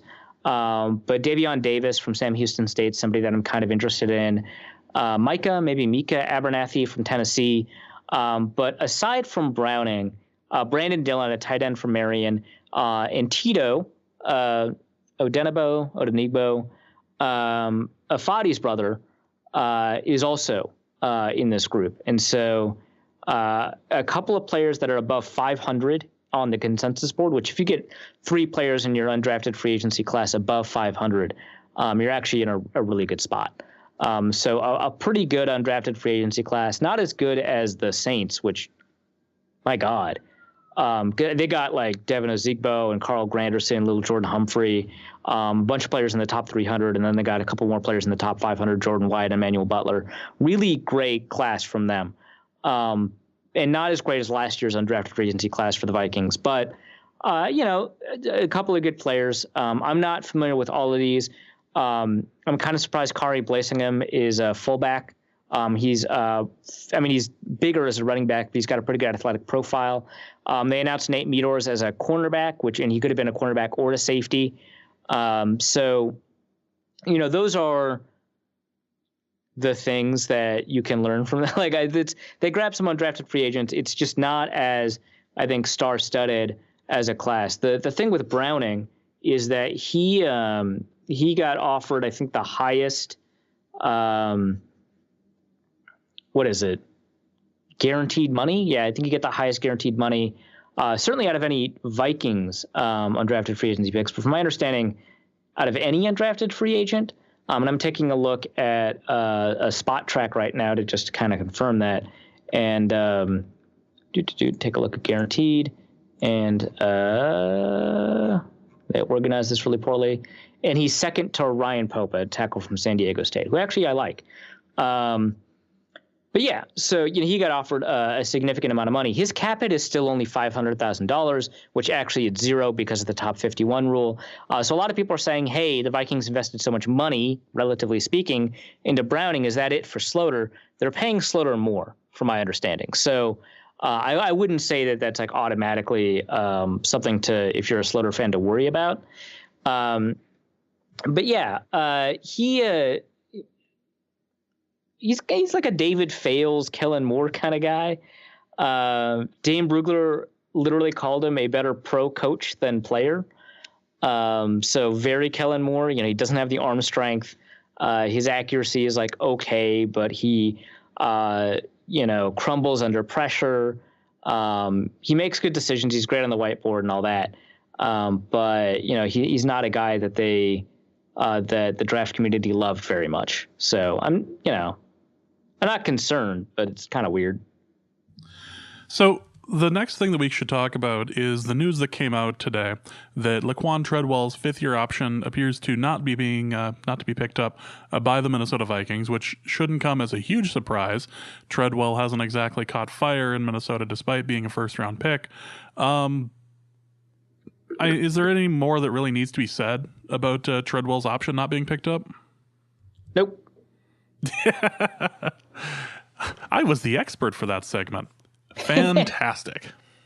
No, and that's the thing is that, and we've spent the offseason talking about potential trades and releasing Treadwell, or how Treadwell is kind of the de facto third wide receiver, despite the fact, like, kind of in spite of himself. So it's not like this is like news to anyone who listens to the show or is even a fan of the Minnesota Vikings. So he can't catch a cold, and he's still somehow the third wide receiver. It makes sense that they're not going to pick him up. Yeah. Well, let's go to the mailbag. This is a fantastic mailbag from that fantastically terrible website, Twitter. Although this was an email from Bill Botke. Says, Alex Madison was seen by many as a non-value pick for the Vikings at the end of the third round. However, he has an incredibly compelling backstory, and he looks to be an extremely high-character guy. He's basically the running back version of Teddy Bridgewater in terms of surviving a tough area, coping with a parent's cancer diagnosis, family having very little money, etc. Like Teddy, he also became a symbol to his school through his play and his grades. My question is whether his background helps explain the reason he was selected early. The Vikings have several players that were originally thought to be character risks. Madison's background would be that of other young players would understand and be able to relate to easily. This might be a low-key way of dealing with the Holton Hill / Rock Thomas issue and helping Delvin Cook move forward. My understanding, and maybe this is correct, but my understanding of the way NFL teams typically work, and maybe it's different for the Vikings, I suspect that it's probably not, but I can't say with any certainty, is that character can move you down or off a board. It can move you down a board a lot, or remove you from it. It can only move you up a little bit. That's my understanding of it. Sometimes like I know 1 year or 2 years, like was it the Atlanta Falcons? A team only drafted people who were like team captains or whatever, but they stopped that shit. That's a crazy way to restrict your draft pool. But for the most part, teams move you up a little bit if you've got like a astounding character, unless you're a quarterback, and then they move you up maybe a lot. But for non-quarterback players, they'll only move you up a little bit for your character, and they'll move you down a lot. So I don't think that has a lot to do with it. But at the same time, like, front offices are composed of humans, right? That was a really robot thing for me to say. Front offices are fallible. No, they're composed of humans, and they respond to like human things like narratives and emotions and stuff like that. And if like a bunch of them had gotten into a room and interviewed him, and he talked about a story in a really compelling way, and it's really powerful narrative, it could unconsciously push him up their boards, and they could be remembering or thinking about that when they're, doing their grading and stuff like that. And so it could affect them in ways that they're not even aware of. That happens, to fans. It happens to me as a guy who's supposed to be like the subjective analyst. So it's like not, crazy to think of that, but I think that for the most part, it's unlikely. Next question is from Raul, who asks, how do teams approach good players that aren't scheme fits? Are they taken off boards completely? It depends. It depends on why that player is not a scheme fit. I know that if you're a 5 technique defensive tackle with really long arms that doesn't have a lot of upfield burst, but does have a lot of anchor, and you're really good at that, teams might think of you as a 1 technique and move you down a board. Or they could, take you off the board entirely or whatever, right? So some players that are not scheme fits, like say Orlando Brown last year is probably the best example of a good player who's not a scheme fit for the Vikings. Or Will Hernandez is the one everyone talks about, I guess. They could take you off the board. I think Orlando Brown, I wouldn't be surprised if he was taken off the board for the Vikings. More likely, they'll just move you down a lot. Because you can, because the point is not to put the player in a position that's best for him. It's to create the team that produces the most value. And if you have a player that plays 100% in one scheme and 80% in another scheme, there is some point in the draft where that player's 80% is better than another player's 100% in your scheme. And so you'll take that player, play him quote unquote out of position, and get better play than a less valuable player. And so I think teams are kind of aware of this, either explicitly, this is the way they see it, or intuitively, because that's just a good way to think about it. And so I think for a lot of times teams will move them downboards. Now, I know that the Vikings have taken players that are generally considered to be good completely off the board for scheme reasons. I know that that's something that they've done. So I'm not saying that's, never something that teams do. But generally speaking, they'll move them down to a place where what would it look like if they played for us is the way that they, draft that player. Matt asks, which undrafted free agent signing do you think has the best chance to make the roster? I'm not extraordinarily familiar with them. I would say Tito is the highest rated on the board that is not Jake Browning. Plus, there's like a lot of openings at defensive tackle. It would be a little sad if he beat out his brother for the job, but that's the nature of it. I'm going to go with him just because he's the highest rated on the big board, and it happens to be at a position where there's a lot of available spots. Jack asks, can Samia start day one, or does he need a year of development? I think he can start day one. He's got strength concerns, and that typically takes a year to hammer out, which is what the Vikings were saying about Brian O'Neill, that he needs to get bigger and that his strength concerns are not something you can magic away overnight. But they played him. He did well. His strength concerns to me are not as severe. His weight concerns are there, but he's still played pretty strong. And technically, he's got some problems, but not enough that I would be overly concerned. Just because I think that he's ahead technically than a lot of the 4th round picks or the 6th round picks or the 5th round picks that the Vikings have put in those spots. I think that Samia falling was really great in a way that, TJ Clemmings falling wasn't, right? Because you had to wait for him to develop, and the Vikings couldn't for injury-related reasons. And, the 6th round pick they had last year, or 5th round pick they had last year, just didn't offer enough upside, I guess, for the amount of developmental deficiency that he had early on. So I think that he's ahead of them technically. I think he's ahead of them athletically. I think he does want to add weight, but I think it's not as severe as maybe some other situations. All right, next question is from Luke Braun, who asks, which team made the biggest draft mistake in the NFC North? Besides drafting a long snapper, I probably Chicago. And the thing is, I really like David Montgomery. I think he was the best running back picked at his slot besides Damian Harris. He's really good. But he's a running back. I don't know how else to put it. And also they traded up. They already don't have a ton of picks. They traded up to get him. And though you can't rely on Tariq Cohen to be your every down guy, and you needed kind of an every down guy, there were other running backs available that could be every down guys, for the entire round, that weren't significant drop-offs from Montgomery. So probably Chicago. I will say the Packers. So the Packers, they picked Darnell Savage. People like Savage a lot, and so people are kind of surprised when they find out that was a negative value pick for them on the big board. But there were 3 safeties that people generally always had rated ahead of Savage. People liked Nasir Adderley and Chauncey Gardner-Johnson and Taylor Rapp a lot more. Okay, so this is something that came up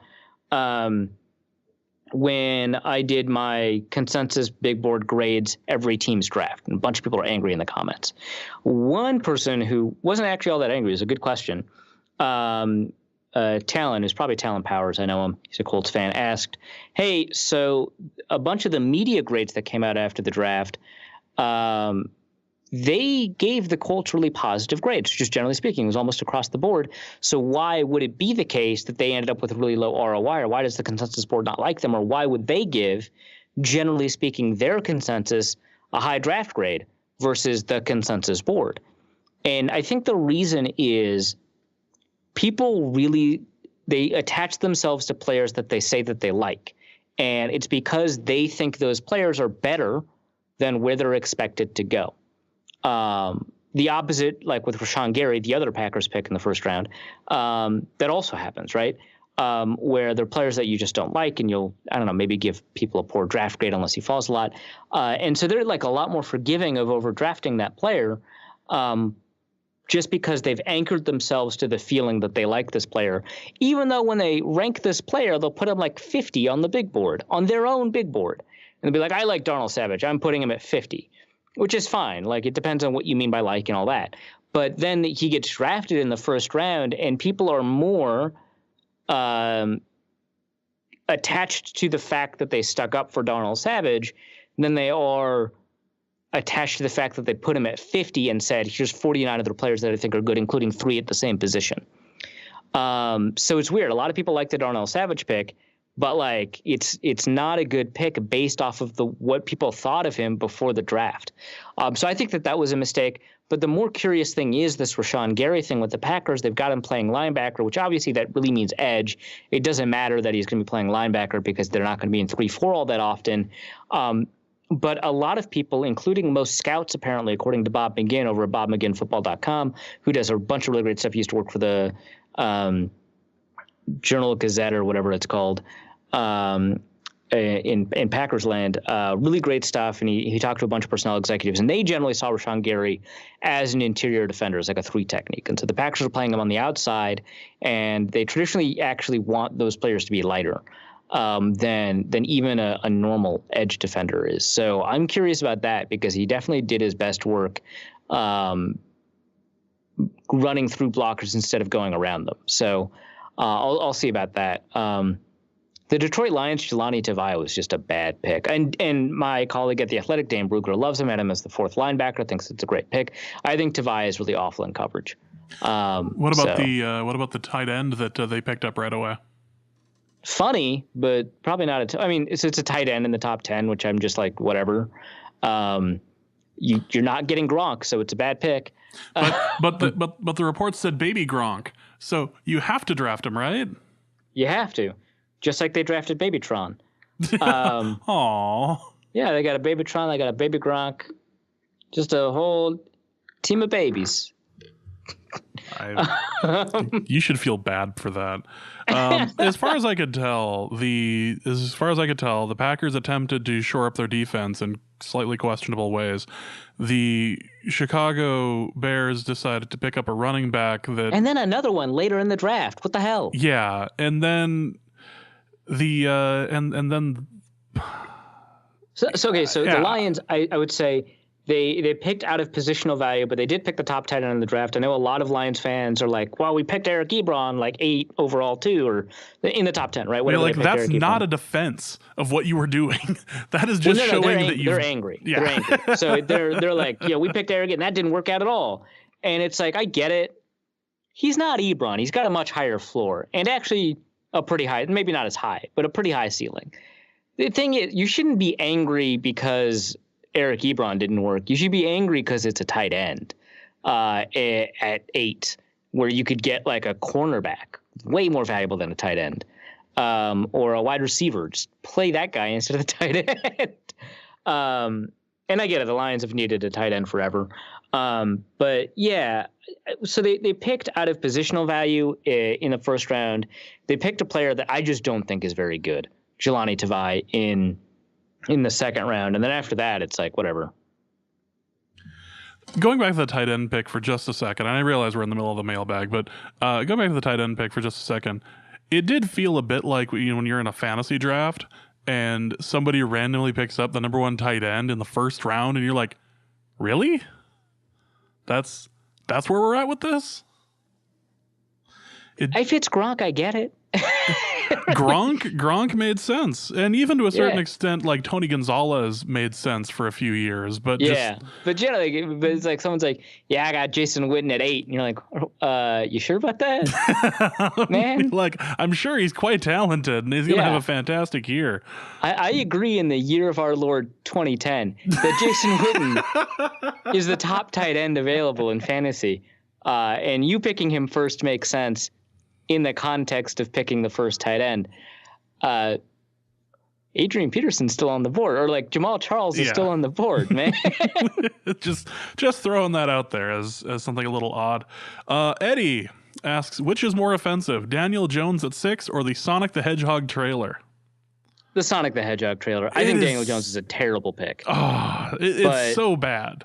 Both of them are so bad. Both of them so bad. And just bright blue as well.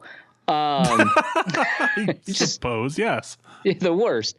No, with red accents. No, I'll talk about the Daniel Jones thing in first, and then the Sonic thing. Daniel Jones rated like 45 in the consensus big board. A bunch of people don't like him for reasons I totally understand. It's because he's not good.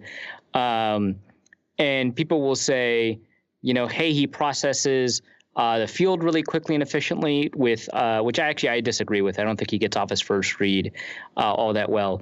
He had a bunch of teammates that were bad, and he had the highest drop rate in the country among draft-eligible quarterbacks, which that's true, but that doesn't make him good. That's just a partial explanation for some particular facets of his production.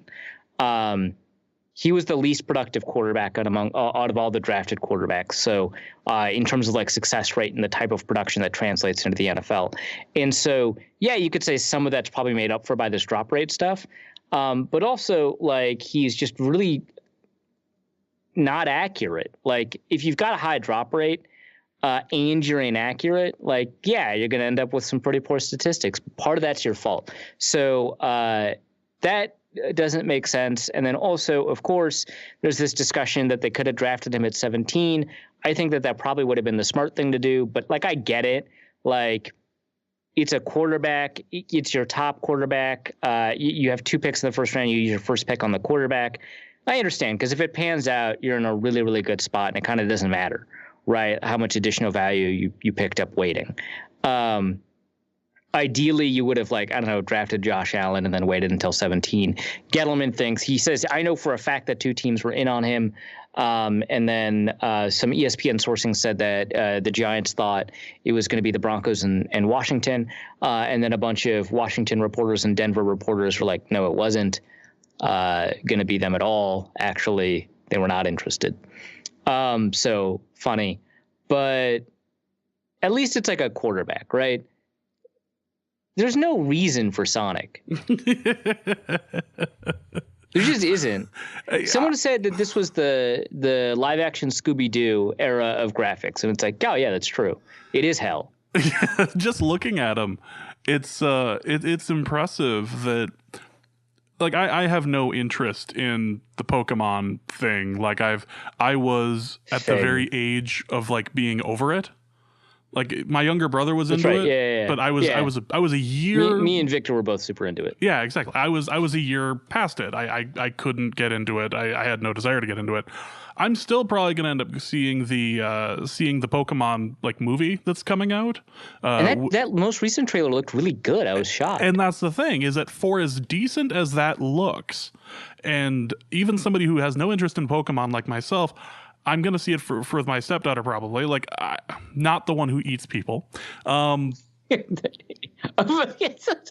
Just to be clear, check back on one of our previous episodes for a discussion on cannibalism and stepchildren. But, like, as somebody who doesn't really have much of a, like, appreciation, I guess, or, like, care about Pokemon, like, the movie looks okay. The movie looks interesting. The movie looks, like, visually good. Boy, for as good as that looks, the Sonic the Hedgehog trailer looks like just a flaming pile of 2003 garbage.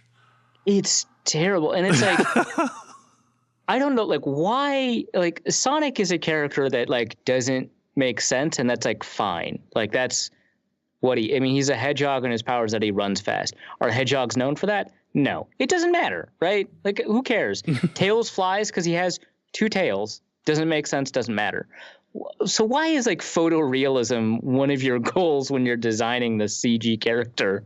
Like, okay, so he's CG and he operates in the real world. Not a great premise, but I guess Pokemon's pulling it off, so fine. Why, like, does he have to look like you tried to make him, like, because he doesn't look like he fits in. Why does he look like you tried to make him fit in? Why not just, like, make him like a blue thing that we call it's clearly not a hedgehog, that we call a hedgehog, right? And, like, have that interact with it's like much more interesting if it's like a Who Framed Roger Rabbit kind of, like, disparity than it is this, like, weird uncanny valley, holy crappy his teeth. And why do his legs look like that? Like, why does his anything look like that? Right, yeah, it's bad. It's all bad, and it's way worse than the Daniel Jones pick, and it's probably going to lose more money too. Ouch! Which also leads to Kenneth Allen saying, "I wanted to come up with a big analogy, but let's just ask it straight. Which team is this awful Sonic movie, and why?" Oh man, is it the Giants draft after that? Well, I feel it's got to be a team. So who's draft? So intuitively, I just want to be like, well, who had the worst draft? And it was Atlanta. But that's probably not fair, right? Because Atlanta was like, all right, we're just going to do one thing. We're going to do it really well. And they just kind of, like, overdid it. And that's why their draft kind of sucked at, like, low value positions, right? So who had, like, a bad draft? You could throw that out there and be like, well, you did the one thing and that's going to be really well, but as a result, it's going to, like, get sickening. You could go with that for the Jim Carrey aspect in the trailer, where Jim Carrey is going to end up in the hospital for carrying that whole damn movie. Yeah, I was actually just going to say, Carrey probably looked all right, which that's a pity. Why would you waste that? Yeah. Okay. Well, okay. How about this? Maybe the Oakland Raiders draft. That was really bad. They overdrafted Cleveland Farrell by about 20 spots. They drafted Josh Jacobs in the first. He's a running back. They drafted Jonathan Abram when they already had Carl Joseph. They end up drafting 2 more edge defenders. I understand that they like traded Khalil Mack and are like overreacting, but you've drafted like 3 edge defenders now. You drafted Trayvon Mullen, who's like fine, but not second round pick fine. And then Foster Moreau, a blocking tight end who is reasonably athletic, but whatever. And then the only receiver that you grab to replace, well, I guess you have Antonio Brown, but like to complement Antonio Brown, you've got Hunter Renfrow, which that would be a great sitcom. But yeah, it's a draft where it's like, what are you doing? You had an opportunity to grab a quarterback that would have made sense. You didn't really have to overdraft this defensive end. If you traded down literally anywhere, you could have made a bunch of great moves, and you didn't. What are you doing? Why are you doing it? There's like a bare bones logic to it. Like, hey, movies that already have an existing intellectual property are easier to make and are easier to market. Okay, that CG in the real world stuff seems to be doing pretty well. Okay, what's an existing property where we could put a beloved nostalgic, because nostalgia is doing well, a nostalgic character in. And okay, it's the bare bones logic. I get.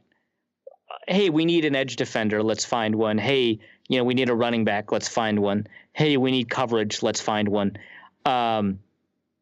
The bare bones logic makes sense, but the execution of it is all wrong. We need one here. We need one here. We need one here. No one said they had to be good. No one said that we had to be doing it correctly. Yeah, they drafted a 3rd-round safety in the first. They drafted a 2nd-round player as a running back in the first. They drafted at number 4 a guy who should have gone at 24. Like, what the hell, man? Oh dear God! I just went on Twitter and pulled up a picture from the Sonic trailer where somebody replaced the eyes with mouths. And and that is officially the stuff of nightmares. I cannot. We need to get off this topic immediately and go to Channing Tater, who says, "How much pleasure do we get from the foolish efforts of the Eagles keeping Carson Wentz for his 5th-year option?" You idiots! You fools! JPC, based on last year and the reports that Holmes is up to 300 pounds, how much should we reasonably expect him and Jaleel to play? And what's your early projection for the 3 technique rotation? I guess my early projection, it really depends on if Afadi is playing 3 technique. Because, like, apparently, when I reported the Afadi, so Spielman said that Holmes gained 300 pounds and then seemed to imply, and I'll double check the transcript, but seemed to imply that Afadi had also gained weight, or maybe just changed his body, or I don't know. If he's playing 3 technique, I expect him to, because I thought he was performing the best in camp at that position out of all of them. If not, so my predictions in order are Afadi, which is crazy because they cut him and he's a practice squad guy, and they have Jaleel on the roster and they've had him on the roster. But be bold, Afadi. Then Jaleel, then Jaylen, and then Armin Watts, just because Jalen Holmes is like a 4th-round pick and Armin Watts is a 6th-round pick. That's my projection, I guess. And then Shamar is a nose tackle. Minnesota North Star, prediction on Rudolph: trade, extend, cut, or leave current deal with some other change on the team for cap relief? I mean, they only need to clear up $800,000, but also they need to clear up like $2 million more than that so they can have buffer room during the season. What kind of extension? So here's the thing. So Rudolph says the Vikings have not approached him about an extension, which I find bizarre, right? Because you can still trade a player after you've extended them. But it seems like their plan was to trade him. Or Trey Waynes, but I guess him. I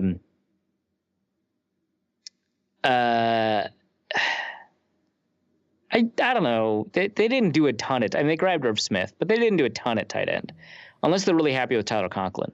I guess if I'm going to rank order the possibilities, trade even now, then extend. I don't think they'll cut him. So those are my 2, trade and then extend. Yeah. Next question is going to be from Don from Ohio. Dear Arif and Jack, sure. I've been a movie fan for over 40 years, and I can't remember another year where there have been so many blockbusters: Avengers, Captain Marvel, Godzilla, Toy Story 4, etc. And quality movies: Us, High Life, Once Upon a Time in Hollywood, etc. Could this be the greatest year in cinema history, even with the trash Star Wars movie coming out at the end of the year to try to ruin it all? God damn it. Monster. You know, I will put it to you that 1989 may have been the best year for movies that summer. Substantiate your claim. I believe you, but tell me. The original Batman, Indiana Jones and the Last Crusade, Ooh. Back to the Future Part 2. Ooh. Little Mermaid's there, but that's just because I was a kid. Ghostbusters 2. Field of Dreams. I'm looking for Roadhouse and Christmas Vacation. The original Major League movie. Oh, wow. Which is fantastic. Uncle Buck. If we're also going, I swore that Terminator came out here, but I guess not. And then as it's going further down the list, a little harder to come up with anything else. But I mean, you have a number. That's a good year. You have a number of fantastic movies that came out there, and the joke from the joke from like that. I mean, Major League is in there, and Major League has a soft spot in my heart always, especially with Willie Mays Hayes. But I think 1989 still is pretty good. I think our listeners should write in as to what the best year was and their reasons why. But I feel like 1989 is still pretty damn good, especially because you start off the year. If we're starting with the two like biggest movies of the year, you have Last Crusade and you have the original Batman movie. Like, I will say good. This. If you Google it, 1999 comes up, which actually it looks all right. It doesn't look like amazing. I mean, it looks the top of the list is phenomenal. Well, yes. Fight Club, The Matrix, Office Space, Being John Malkovich, incredible movies. The Blair Witch Project, crazy influential for a decade. Sixth Sense. Yep. American Beauty.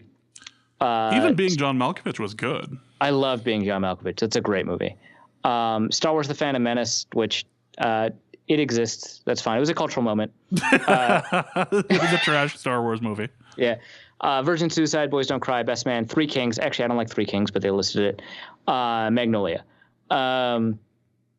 Great year. South Park's movie, too. Oh, wow. Okay, yeah. I would say and Dogma. That this really? Yeah. How's that not on this? Well, it's just the back of the book, so they might cover it later in the actual book.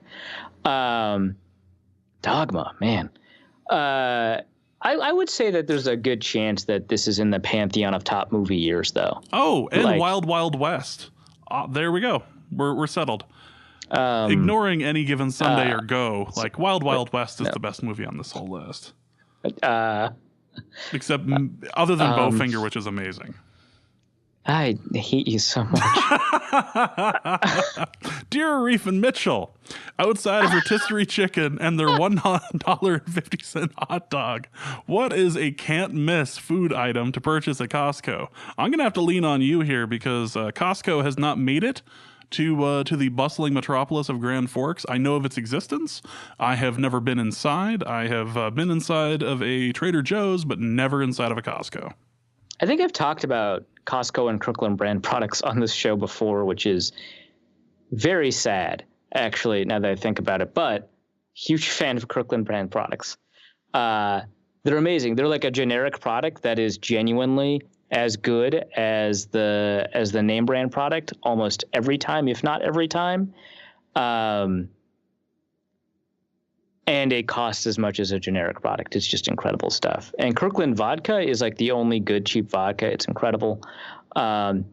People have done like tests on Kirkland products, like supplement tests. So A, don't buy supplements. B, the supplement industry is corrupt. C, someone tested supplements from a bunch of different companies to see if they contained what they said they contained, because it's an unregulated industry.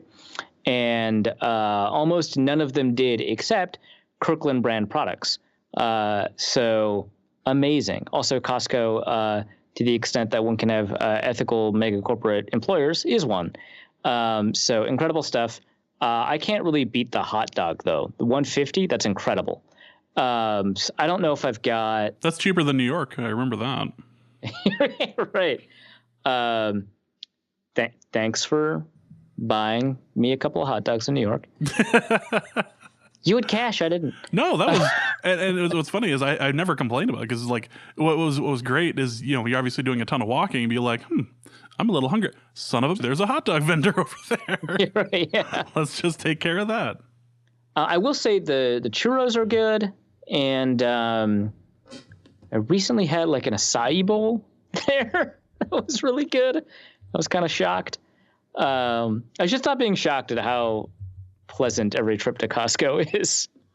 It's an amazing. Please sponsor us. It's an amazing. That is company. what we need, actually. But yeah, they're incredible. Final question from Dawn is, how many days after a blockbuster movie release can we officially start talking about spoilers? Also, why don't these rules apply to TV shows? All right. 1, the answer is 2 weeks, maybe a week. 2, it doesn't apply to a TV show because a TV show is like a live event, like a sporting event. Like everyone watches the TV show at the same time with a couple of exceptions. No one watches the movie at the same time. You're not even allowed to have your phone in the theater. You're not live tweeting the movie unless you're an ass. It's a different experience. You live tweet sporting events. TV shows are broadcast live. And if you want to catch up later, you can. A lot of people will do that. But generally speaking, it's understood that you're watching a live cultural event that's being played out everywhere. You're with all of your friends on Twitter or whatever the analogy is. And it's a TV show that's going to update every week. So if you don't have an opportunity to talk about it now, you don't actually get to have the discussion about the episode by the time the next episode airs. And I know you can always have like these like secret Facebook groups or Reddit threads or secret chats or whatever that are spoiler free or whatever. But it is a little different when it's episodic and you're going to get another one next week. And it just kind of limiting that conversation is just so hard and difficult and not fun. So, yeah, you can spoil a Game of Thrones because it's a TV show. You can't spoil Endgame. Well, I mean, you can do whatever you want, but like you can't spoil Endgame because it's a movie. And we experience them differently. We don't go to the movie and then live tweet the movie because most people who will end up watching the movie are not watching it at the same time as you. So that's why, obviously, you you just wanted to complain. You knew this. You knew the answer. And of all people, he was the one who spoiled the movie for us. Yeah, So. come on, man. Just wanted to again point that out in case you had forgotten by the end of the episode, which is also going to lead me to a rant. Peter asks, do you think Jon Snow is a bad military tactician? Arif does not watch Game of Thrones, though. The memes say he's awful. Yes. So if you have not watched the new episode of Game of Thrones, the Battle of Winterfell, now would be a fantastic time to turn off the show so I can rant for just a couple minutes, and I'll give you just a couple more seconds here to fiddle with the knobs and turn off the episode because I do need to rant about something here for just a moment. All right, so now that everyone else has left the room, what the hell? I watch the show. I've read the books. I watch the Alt Shift X videos, which are fantastic about the episodes of Game of Thrones. And it would have been easier to fight the battle if you hadn't have just thrown all of your Dothraki into darkness, into death immediately. There was no good reason for that decision. The opening scene where they light all the axe on fire, like fantastic, great, looked wonderful. There was suddenly light on the screen, and then you sent them off to die for no good damn reason. Hey, let's take 3,000 riders and just run. Let's take like a third of our fighting force and just run them out with horses into this big wall of death. Oh, right, it didn't work, and now we have to fight them now. Okay, so. Excuse me for asking like super insanely basic questions about the setup for this. Fantastic, yes. But who chose the battlefield? The battlefield was, they decided to hole up in their castle. So, Okay. So they had technically home Jon field Snow. advantage. Yes. So why are you charging if you're holding up in your castle? That's another question that didn't make any damn sense. Oh, if okay. you were going to Cool. be sitting there and like the dead were coming to you, the ice zombies were coming to you, why not utilize your strength and have the Dothraki behind where they were going to be charging, and once they engaged, then you have this ferocious force come around the castle and then try to like attack and clear out a little bit. My understanding, that's how cavalry has very often been used. Exactly. It didn't make any damn sense. Like, oh, okay, well, we just lost a third of our fighters. And now the march south is not going to make any sense whatsoever. Jon Snow has, as far as I can tell, has never found himself in a military situation that made any sense at all. He can plan fairly well. It's just the execution is so terrible that you just sit there and go, well, you're just going to be flying around for half an hour on a dragon and not know what's going on at all, are you? You're not even going to be able to see that they need to light anything on fire. Okay, well, you do you. Oh, you decided to completely ignore your plan at the Battle of the Bastards and found yourself like about to be charged down and trampled by like 1,000 fighters. Oh, well, this is where you're going to die, huh? Oh, nope, not going to happen. And here's the thing. I liked the episode. I enjoyed the episode. I still think that Jon Snow is the worst military tactician in the entire, 7 kingdoms. He is terrible. I also don't understand how Samwell Tarley is still alive. I appreciate Samwell Tarley as a character. I don't understand how he managed to survive killing zombies while lying on a bed of zombies. Like he was killing them while lying down and just stabbing them. How the hell does that work? Samwell Tarley is basically Jerry from Rick and Morty at this point. There's an episode of Rick and Morty where the galactic government collapses and the joke is I can do that for money. And the galactic government just completely collapses and there's riots everywhere. And Jerry just found his way home by slithering on his stomach like a snake. It's I don't understand. I just crawled my way home and it seemed to work out. That's basically Samwell Tarley. And the fact that he survived it, both proves my theory on Samwell Tarley and manages to just make me just so furious that he managed to survive. Some people are upset that more characters didn't die in that episode. I am of the belief that he should have died. There was no reason for him to continue living unless he's going to be the one writing the book about this whole thing once it's over. It doesn't make any sense. So that would be pretty great, actually. Yeah. So Samwell Tarley, aka Jerry, surviving that just drove me nuts. Really? And even Jon Snow when he was running through, trying to get to where the Night King was, when he was running through and saw Samwell on the ground fighting, stabbing things as he's fighting on his back, just looked at him and went, well, that'll be the last time I see Samwell. And he still survived. All right. That's my rant. I'm okay. You've seen Endgame though, right? Yes, I have. Okay. No, I just wanted to make sure. Yes, I need no. I need nothing on there. Okay. I don't know if you had a rant. I don't have any rants about Endgame because it was dope. I have a bunch of little problems, but it's dope. Yeah. Okay, Chelsea and I talked for 3 hours about all of the problems that we had with the movie. We were oh, they could have done this, they could have done this, they didn't do this, they screwed this up, this execution was awful. Also, warning for Endgame spoilers now. Yeah. Let's warning for Endgame spoilers. Well, that allows me to actually say the things we were saying.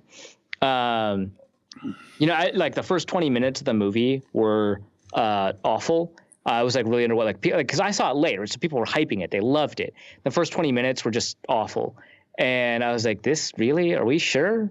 Am I going to be? I don't want to be people already think I'm this huge contrarian, which I guess, but it's I don't disagree to disagree about stuff, right? And so while it was happening, after the first 20 minutes, we're am I going to be the guy that it's on this movie everyone loves? Man, I got to keep the takes holstered because I don't want to do that. And then the next 2 hours and 40 minutes were phenomenal. But like really strange pacing, really weird editing. I'm really glad that immediately before the movie I watched Infinity War, because otherwise I feel like I would have been lost, because they just kind of go into it. And like the opening scene with like Hawkeye was really good actually, but they just kind of like go into it and they just do stuff right away. And I understand like some of that's really intentional. It's meant to feel unsatisfying, and that's great. I think that that's smart, but that doesn't mean that they necessarily executed it very well. There was like some really strange editing. The moment where they're like, "Hey, we have no idea where Thanos is. We need to go find him," and Captain Marvel's like, "I'll go find him," and what's her name, Nebula, is like, "Well, you don't need to do that. I know where he is." And then they cut to Rocket explaining that the second energy signature was found on the planet. That just felt weird, like a sentence explanation of, if you look at the energy signatures of this planet I found that I know he's going to because that's where he retired to, that would have made sense. But it just made it seem like, hey, we've been searching for days, we couldn't find anything. Cut. Anyway, this planet has the same energy signature. This had an event with the same energy signature, and it just felt like weird and disconnected. And there was like a bunch of that. And then the movie was amazing. I thought, like, minor nitpicks, I thought Thor was a little too silly, but Chris Hemsworth is like an amazing comedic actor. And so far it's been the best version of Thor, because you had cinnamon roll Thor in Thor 1, and that was not great. It was okay. And then you had brooding Thor in Thor 2, and that was awful. And then you had hilarious Thor in Ragnarok, and that was amazing. And I feel like they wanted to lean on that. But I think it kind of took away from some parts of the movie to have him consistently be kind of silly. But on the flip side, I do like that everyone dealt with guilt and PTSD and trauma differently. Like, they all processed it. They all felt it was their fault. They all experienced this extraordinary loss after a tremendously traumatic battle.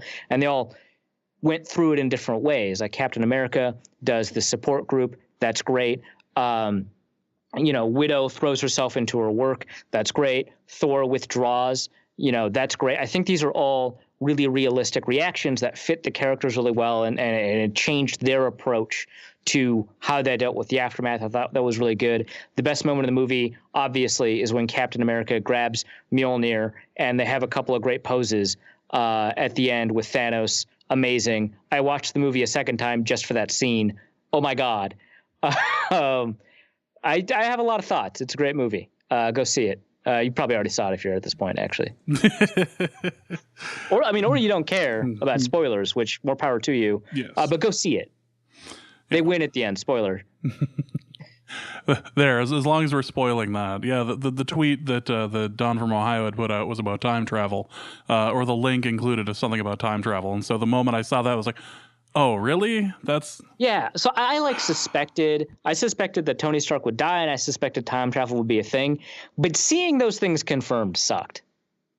I want to experience it the way that the creators had crafted the experience. Yeah, and I didn't even see anything about Tony Stark dying. I knew that Captain America probably wasn't going to end up surviving, but I was intrigued to find out how that was going to happen. But and they did that part, I think, well. Yeah, and then Stark being a different story. But yeah, the fact that I had time travel thing right away, I was like, really? This is it's just annoying. This is what we're doing. So that is going to be it for this episode of Norse Code. Thank you guys for listening. Arif, let's plug some of your work. Oh, Jesus. I wrote a lot. All right, so post-draft stuff that I wrote. I wrote meet Garrett Bradbury, what the data says about the Vikings' first-round pick. I wrote Irv Smith and Alexander Madison, what the data says about day 2 picks. I wrote from Drew Samia to Austin Cutting, what the data says about the day 3 picks. I wrote grading the Vikings draft, how the picks stack up against the consensus big board. I also did that for every team. People are mad. Check out the comments. It's a fun time. People are mad. Also, okay, final rant. Sorry, I know we're at the end.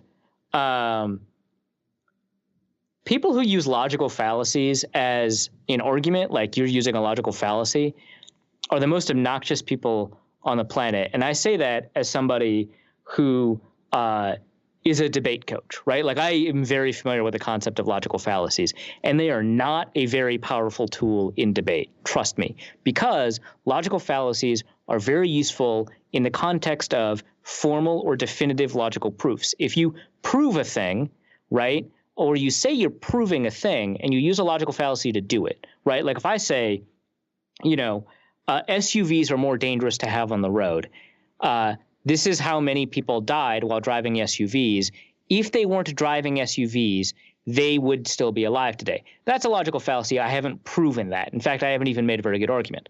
But that doesn't mean that if you use a logical fallacy, you're using an argument that should be dismissed or is not compelling or does not add the probability that what you are saying is true, right? And the best example of this is the argument from authority logical fallacy. It is good for us, generally speaking, to trust authorities that are qualified in their field. Not authority, right? I'm a crazy liberal. I don't believe in authority, right? I'm awful. But scientific authorities and so on, when they talk about like diseases, right? Like your doctor is an authority in medicine. Probably listen to that person, right? Scientists about stuff. I'm not going to say what stuff it is because apparently that's political, but scientists about stuff. They're an authority, right? You haven't proven that if you don't take this pill, right, you're gonna not die, right? You haven't proven that. And your doctor, by virtue of being a doctor, has not made it true. Right. But like it's compelling that your doctor's like, take this pill or you're going to die. Right. That's a good argument. I'm a doctor. Listen to me is a good argument. It's not a logically, syllogistically proven argument. Anyway, this guy in the comments keeps on using the word logical fallacy like it makes him right, which, by the way, fallacy, it's called the fallacy, about how I'm using it's argument ad populum, which is actually not what I'm doing. That's not what polls are. It would be everyone thinks that you did the bad thing, therefore you did the bad thing. That's not explicitly what I'm doing. In fact, I even pointed out an example earlier where people said that the Colts had a good draft, but the consensus of big boards, which are not how people feel about the Colts, but just how they ranked players, says they had a bad draft. So it's not really argument ad populum, but it's close. I get it. And then he said it's groupthink, which is explicitly not groupthink, because groupthink is a phenomena where people are encouraged to think the same way and don't have or have a limited capacity in some way to think outside of the box, which is not what this is, because there's a ton of variance among these big boards, and it is not meant to enforce a particular understanding of the players. So it's actually not groupthink either. But then also he said we should trust NFL evaluators over the consensus board, which, dude, that's a logical fallacy. That's argument from authority. Go away. Anyway, that's my rant. That guy bothers me. All of you who talk about logical fallacies on Twitter 90% of the time bother me. Stop it.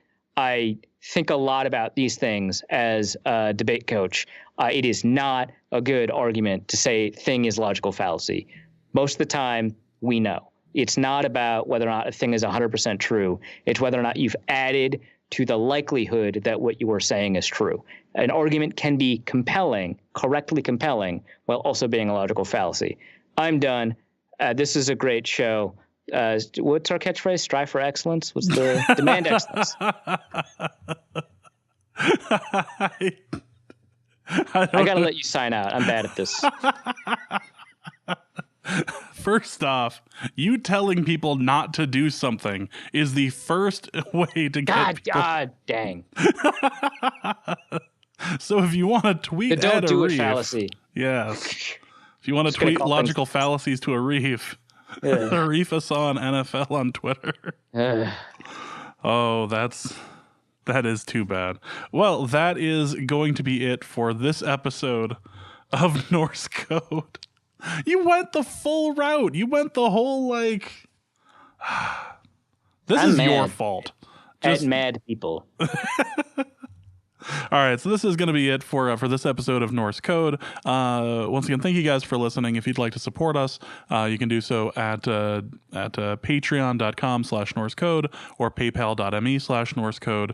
Thank you guys so much for listening, and please remember that revenge is a dish best served funky as hell. And we will see you soon. Norse Code is the largest and only division of Norse Code LLC. You can find Norse Code on the Daily Norseman, SB Nation's Vikings blog at dailynorseman.com. You can also find it on iTunes, Stitcher, Google Play Music Podcasts, Spotify, or wherever fine podcasts are aggregated. Our Vikings blogger extraordinaire and generally useful human is Arif Hassan, and he can be found on Twitter at Arif Hassan NFL. I am your producer and co-host, and my name is James Pagashnik.